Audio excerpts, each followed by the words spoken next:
এবছরের অনার্স ভর্তি পরীক্ষার জন্য তোমরা যারা অলরেডি আবেদন করেছো, তোমাদের একটাই এখন প্রশ্ন হচ্ছে তোমাদের আবেদনটুকুকে নিশ্চয়ন করার জন্য নির্দিষ্ট পরিমাণের যেই 700 টাকা ফি দিতে হবে, এই বিষয়টি তোমরা এখন কীভাবে দিবে? এই বিষয়ে তোমরা কিন্তু অনেকে জানতে চাচ্ছ।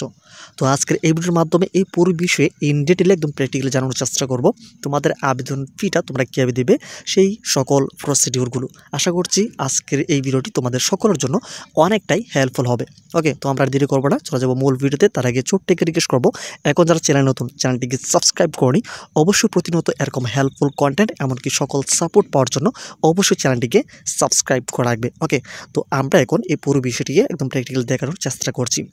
তো প্রথমত আমরা তোমাদেরকে এই পুরো বিষয়টিকে দেখানোর জন্য তোমরা এখানে একটি দেখতে পাচ্ছ লেটেস্ট নোটিশ রয়েছে। এখানে তোমরা যেটা দেখতে পাচ্ছ অনার্স প্রথম বর্ষ শিক্ষাবর্ষ হচ্ছে এটি প্রাথমিক ভর্তি আবেদন ও পেমেন্ট নির্দেশিকা। এটা হচ্ছে এর আগের বছরের। তো এবছর তোমরা যেই কলেজে তোমরা আবেদন ফিটুকু জমা দিবে বা আবেদন করেছো, তো এখনও কিন্তু পেমেন্টের যে বিষয়গুলো রয়েছে সেটা কিন্তু দেখা যাচ্ছে ওই কলেজ এখন পর্যন্ত তাদের যেই পেমেন্ট গ্রহণ করার কার্যক্রম সেটা কিন্তু শুরু করেনি। তোমরা একটু খোঁজখবর রাখলে কিন্তু এই পুরো বিষয় বুঝতে পারবে। তো যখনই তারা পেমেন্ট গ্রহণ করবে তখন কিন্তু তাদের যে ওয়েবসাইট রয়েছে, অর্থাৎ যেই কলেজে তোমরা আবেদন করেছো সেই কলেজের কিন্তু একটি অফিসিয়াল ওয়েবসাইট রয়েছে। সেই কলেজের ওয়েবসাইটে কিন্তু এরকম লেটেস্ট নিউজের জায়গায় কিন্তু এই পুরো বিষয়ে একটি তারা কিন্তু নির্দেশিকা তারা কিন্তু প্রকাশ করবে। এইখানে তারা একদম ইনস্ট্রাকশন দিবে তোমরা কীভাবে আবেদন করবে, কোন কোন নাম্বারে কত টাকা, এমনকি কীভাবে কোন কোন বিষয়গুলি সকল বিষয়ে কিন্তু ইনফরমেশন থাকবে। ওকে, তো এর আগে আমরা তোমাদেরকে জানিয়ে দিচ্ছি আসলে তোমরা কীভাবে এটা পেমেন্টটা কবে সেই বিষয়ে। তো এখানে আমরা যদি ক্লিক করি আমরা কিন্তু দেখা যাচ্ছে রাজেন্দ্র কলেজ কিন্তু আমরা এটা নোটিশটা আমরা ওপেন করব, যেটার মাধ্যমে আমরা কিন্তু তারা কীভাবে আসলে পেমেন্ট বা যে আবেদন ফিটা গ্রহণ করছে সেই বিষয়ে কিন্তু ইনস্ট্রাকশন কিন্তু সেখানে রয়েছে। ওকে, তো আমরা সেখানে যাচ্ছি। তো এইখানটাতে আসলে আমরা কিন্তু অলরেডি এইখানে দেখতে পাচ্ছি যে আবেদন ফিটা এই জমা দানের যে পদ্ধতি রয়েছে এটা। তো রাজেন্দ্র কলেজে তারা যেটা ফি যেভাবে আসলে গ্রহণ করছে তাদের যে একটা অফিসিয়াল অ্যাপ রয়েছে তোমরা কিন্তু অলরেডি দেখতে পাচ্ছ। শিক্ষার্থী যদি চায় যে নিজে থেকে সে আবেদন ফিটা সে মোবাইল ব্যাঙ্কিংয়ের মাধ্যমে দিবে, সেই জন্য তাদের একটি গুগল প্লে স্টোর থেকে রাজেন্দ্র কলেজের যে একটি অ্যাপ রয়েছে সেটাকে ইনস্টল করে নিতে হবে। তো এটা তারা ওপেন করবে, তারপরে অ্যাপ থেকে এটা অ্যাপ্লিকেশন ফি অপশন সিলেক্ট করতে হবে। এখানে কিন্তু ইনস্ট্রাকশন সকল যে বিষয়গুলো রয়েছে কীভাবে আসলে একজন শিক্ষার্থী সে নিজেই তার পেমেন্ট বা যে আবেদন ফিটা সেটা দিবে সেই সকল বিষয়গুলো কিন্তু এখানে রয়েছে। একটু মনোযোগ সহকারে দেখলে আশা করছি সকল বিষয়গুলো কিন্তু বুঝতে পারবে। ওকে, তো প্রথমত এখানে অ্যাপ্লিকেশন ফি অপশনে যেতে হবে। সেই অ্যাপটি ওপেন করার পরে তারপরে প্রাথমিক আবেদন ফি অনার্স পেমেন্ট হেড সিলেক্ট করতে হবে। অনার্সটাকে সিলেক্ট করে দেন হচ্ছে শিক্ষার্থীর নাম কিন্তু এখানে দিতে হবে, এমনকি সচল মোবাইল নাম্বার দিতে হবে, এমনকি 7 সংখ্যার এএনইউ অ্যাডমিশন রুল সতর্কভাবে লিখতে হবে। অর্থাৎ আবেদন করার সময় একটি রুল নাম্বার দেওয়া আছে যেটা অ্যাডমিশন রুল নামে পরিচিত রয়েছে। তো সেই রুল নাম্বারটা এখানে সঠিকভাবে দিতে হবে। তারপরে সিলেক্ট যে সেশন রয়েছে সেই সেশনটা এখানে তোমরা দেখতে পাচ্ছ 2022-23, কিন্তু তোমাদের যে শিক্ষাবর্ষ রয়েছে 2024-25 এইটা সঠিকভাবে দিতে হবে। সেশনটা দেওয়ার পরে এইখানে তোমাদেরকে দিতে হবে একাডেমিক লেভেল। একাডেমিক লেভেল হচ্ছে যে অনার্সটা তোমরা এখানে সিলেক্ট করবে। তারপর তোমাদেরকে সিলেক্ট ডিপার্টমেন্টটা দিতে হবে। তোমরা কোন ডিপার্টমেন্টে তোমরা চয়েস দিয়েছো ফার্স্ট চয়েস সেটা কিন্তু এখানে দিতে হবে। শিক্ষার্থীর প্রথম পছন্দকৃত যে বিভাগ রয়েছে, যে বিভাগে তোমরা এখানে আবেদন করছো সেই বিভাগটি এখানে উল্লেখ করে দিতে হবে।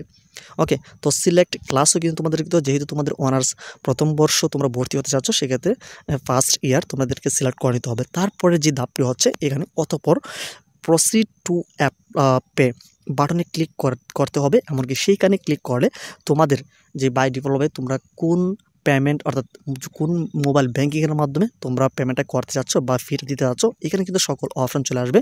যেমন হচ্ছে নগদ, বিকাশ, রকেট, এমনকি ব্যাঙ্ক কার্ড সকল যাবতীয় তাদের কলেজে যতগুলো ব্যাঙ্কিং সাপোর্ট করে সকল বিষয়গুলো কিন্তু এখানে দেওয়া থাকবে। তো এখানে তোমার যে বিষয়টির মাধ্যমে সহজ হয় সেই বিষয়টি সিলেক্ট করবে। যদি বিকাশ হয় বিকাশটি সিলেক্ট করে নেবে। তারপরে এখানে বেশ কিছু এখানে তোমাদেরকে ভেরিফাই করতে হবে, এমনকি পিন দিতে হবে বা ওই নাম্বারে কোড চলে আসবে। এই বিষয়ে কিন্তু দেওয়ার পরে এখানে দেখা যাচ্ছে ইনভয়েসটা কিন্তু তোমাদের এখানে চলে আসবে, এমনকি 7 সংখ্যার এএনইউ অ্যাডমিশন রুল এমনকি মোবাইল নম্বর এন্ট্রি দিয়ে পেমেন্ট সম্পন্ন হয়েছে কিনা সেই বিষয়টি কিন্তু তোমরা যাচাই বাছাই করে নিতে পারবে। তোমাদের যে অ্যাডমিশন রুল রয়েছে এমনকি যে পিন নাম্বার রয়েছে সেই বিষয়ে পরবর্তী ধাপে কিন্তু সকল ইনফরমেশন তোমরা কিন্তু দিতে পারবে। তো এটা হচ্ছে একজন শিক্ষার্থী যদি চায় যে নিজে আবেদন ফিটা দিবে, সেক্ষেত্রে এই প্রসিডিউরের মাধ্যমে আবেদন ফিটা দিতে হবে। একদম নিজে ঘরে বসে কিন্তু এই পুরো বিষয় কিন্তু তারা দিতে পারবে। তারপর আবেদন যে ফর্মটা সেটা দিয়ে আসলে কিন্তু সবকিছু কাজ হয়ে যাচ্ছে। তো এই যে আমরা এখন নিয়মটা দেখালাম, এটা যদি হ্যাসেল মনে হয় বা সমস্যা যদি একজন শিক্ষার্থীর মনে হয়, সেই ক্ষেত্রে কোনো ধরনের টেনশন করার কারণেই আরও 2টা মাধ্যম রয়েছে, যে বিষয়গুলি কোনো ধরনের সমস্যা কিন্তু পড়তে হবে না, একদম ঝামেলামুক্ত ছাড়াই কিন্তু তারা দিতে পারবে। তো সেই 2টা মাধ্যমের মধ্যে একটা হচ্ছে এখানে তোমরা যে কলেজে আবেদন করছো সেই কলেজে চলে যাবে, সেখানে কিন্তু ম্যানুয়ালি অনেক সময় টাকা কিন্তু সরাসরি জমা নেয়। তারপর যদি চায় যে আসলে যদি নিয়মগুলি পরিবর্তন হয়ে যায়, যদি অনলাইনে তারা যদি এই পেমেন্টগুলি গ্রহণ করে থাকে বা আবেদন ফি যদি গ্রহণ করে, সেই ক্ষেত্রে তারা কিন্তু সকল বিষয়গুলি বলে দিবে। তাদের সার্ভার থেকে কিন্তু পেমেন্ট করার একটা সুবিধা কিন্তু তোমাদেরকে এখানে দিবে। এছাড়া কিন্তু কলেজের আশেপাশে কম্পিউটার দোকান রয়েছে, তারা কিন্তু কলেজের সাথে যেই তাদের অ্যাপ রয়েছে তারা কিন্তু লগইনের মাধ্যমে এটা অ্যাক্সেস দিয়ে থাকে। তো কলেজের আশেপাশে যতগুলো কম্পিউটার দোকান থাকে সেখান থেকে তোমরা কিন্তু সহজে তোমরা এই যে আবেদন ফিটা দিতে পারবে। এরপরে এই আবেদন ফিটা তোমরা দেওয়ার পরে একটা রিসিপ্ট পাবে, এমনকি সেইটা তোমাদেরকে যে ফর্মটা রয়েছে সেখানে তোমাদেরকে অনেক সময় লিখে দিবে বা তোমাদের একটা রিসিপ্ট দিয়ে দিবে। তো এটা নিয়ে তোমাদেরকে যে ফর্ম রয়েছে আবেদন ফর্মটা, সেটা নিয়ে কলেজে জমা দিলে কিন্তু তোমাদের আবেদন ফিটা, এমনকি যে ফর্মটা রয়েছে আবেদনের, সেই ফর্মটা কিন্তু তোমাদের নিশ্চয়ন করে দিবে, নির্দিষ্ট সময় কিন্তু দিবে। এই প্রসিডিউরের মাধ্যমে তোমরা তোমাদের যেই আবেদন ফিটা খুব সহজে কিন্তু দিতে পারবে। আশা করছি তোমাদের সকল ইনফরমেশন আজকের এই ভিডিওর মাধ্যমে তোমরা পেয়েছো। তারপর যাদের এই বিষয়ে কনফিউশন রয়েছে বা বুঝতে একটু সমস্যা হয়, তাহলে অবশ্যই আমাদেরকে কমেন্ট সেকশনে জানানোর চেষ্টা করবে। তো দেখা হচ্ছে পরবর্তী কোনো একটা ভিডিওতে।